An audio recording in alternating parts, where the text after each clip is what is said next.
Okay, what's going on, guys? In this video, I'm going to be taking you through 6 exercises that target the back and biceps that you can put together into a complete pull workout, or you can pick and choose the movements you'd like to add to your own training split. Alright, so as usual, we're starting the workout with a quick 5-minute general warm-up on the treadmill or Stairmaster, and then doing a few quick dynamic stretches to get the joints nice and loose. From there, we're jumping into 3 sets of 12 to 15 reps on the one-arm, half-kneeling lat pull-down. So for these, you want to take a half-kneeling stance, bracing your non-working hand against the knee of the same leg. Having this more stable base of support will direct tension more efficiently onto the lats where you want it. As you pull, try to keep the cable in your forearm in a straight line. If you notice that your forearm is meeting the cable at a different angle, you may have the cable set too high or too low, or you could be pulling the weight back too far. With these, you should stop the range of motion at the midline, since the lats lose all of their leverage once the arm goes back behind the torso. Now, some of you guys may remember that I used to do sideways facing lat pull-ins to kick off my pull workouts, where you pull the cable in toward your body from out to the side. So the one-arm lat pull-in targets the lats through biomechanical shoulder adduction, whereas the one-arm lat pull-down to the front targets the lats through biomechanical shoulder extension. And both will hit the lats effectively. However, over the last couple of years, I found that some people feel a better mind-muscle connection with their lats by pulling down to the front rather than pulling in from the side. That could be because the teres muscles overpower the lats for some people with the pull-in, but both the teres and the lats perform both biomechanical functions, so I suspect this is mainly just an individual thing. I can personally feel my lats firing on both, so I still use both periodically, although I have been favoring the pull-down over the pull-in lately. And as of now, until we get a direct hypertrophy study comparing the two, which doesn't exist yet, I'd say to just roll with whatever one you feel hitting your lats harder, or if you feel them both equally well, you can periodically rotate them in and out. Okay, after that we're doing one all-out AMRAP set for as many reps as possible on the pull-up. Now, normally on a pull day, I do multiple sets for pull-ups. However, since we already smashed our lats on the cables, I figured we'd just do one all-out set here. Also, I found that while calisthenic enthusiasts love pull-ups, a lot of bodybuilders don't seem to like them as much, and while I do think it's important that your training is enjoyable, I also think pull-ups are a great exercise worth including that you shouldn't avoid just because they're harder than lat pull-downs. So here's my compromise. You only have to do one set, but it has to be all-out. I think that's fair. So, as an AMRAP set, each week you should try to at least match or ideally beat the number of reps you got the week before while maintaining the same consistent form. If you're bulking, just matching the number of reps should be enough to present an overloading stimulus because as you gain weight, you're adding resistance. But if you're cutting, you should try to add at least 1 rep each week because as you lose weight, you'll be lowering the resistance.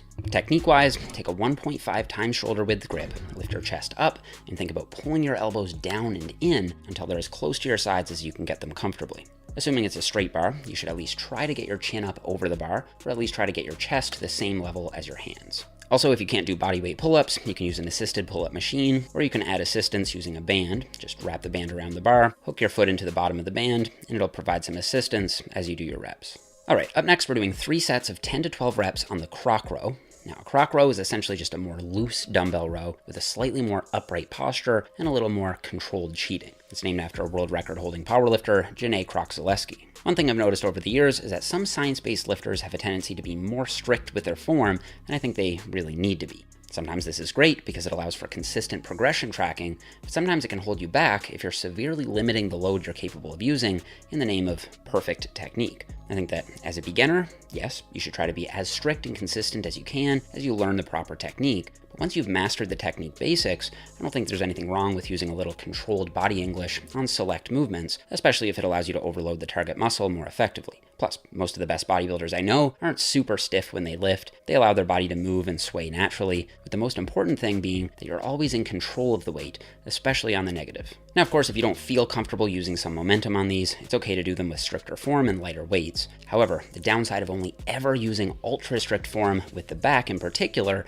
is that the strength curve of most back exercises is actually very unique in that it's super easy at the bottom and then much harder at the top. So if you stop at the first sign of any technique loss, let's just say you can't get that full squeeze at the top, so you terminate the set, you may be stopping well shy of the point of where your back is fully stimulated. So just using a little bit of momentum at the bottom can help your back approach that point of true exhaustion much more effectively. Obviously, I wouldn't use cheating on every exercise, but from time to time I think it can be useful as an intensity technique. Okay, after that we're doing 3 sets of 10 to 12 reps on the cable shrug-in.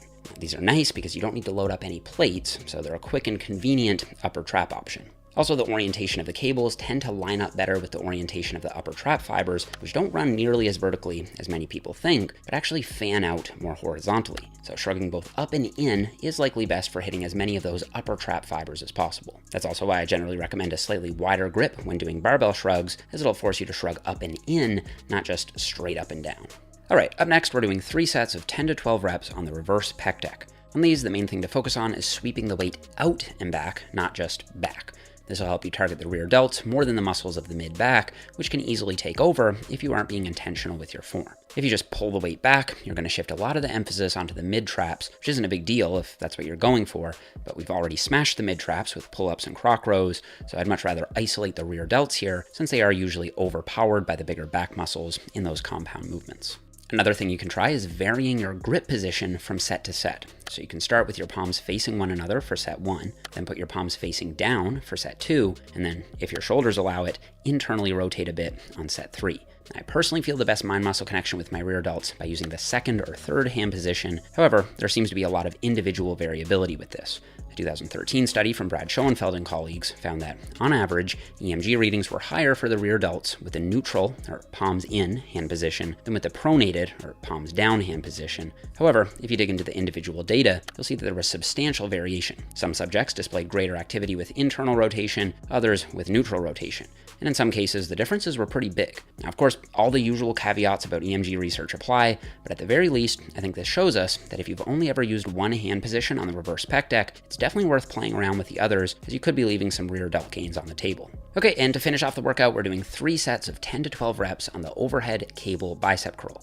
For this one, you want to kneel down and curl with your arm out to the side and up overhead. Now, I don't often do overhead curls because I've always found them to be a bit awkward, but I recently saw Natural Pro bodybuilders Alberto Nunez and Brian Miner doing these at the N1 Training Lab, where they were comparing 2 different shoulder positions on bicep curls, one with the arm down and one with the arm up. And they found that for both Alberto and Brian, there seemed to be a bias toward the long head of the biceps when the arm was held up overhead as opposed to down to the side. Now, just as a quick refresher, the long head of the biceps is the outside part and is what contributes more to that elusive bicep peak that so many people try to target. Now, obviously, I don't want to overstate the findings here. There are already a lot of limitations with EMG data, and as we already discussed from the Schoenfeld paper, muscle activation patterns are highly individual. However, I did find it interesting enough to start playing around with overhead curls again myself, especially since bicep peak has always been a weak point for me. So at the very least, I think it's one of those things worth experimenting with for yourself. This is usually the only bicep movement I do on this day, but if you feel like you need a little more extra direct volume for progress, feel free to include another couple sets of curls where the arm is more down to the side or stretched back behind the torso.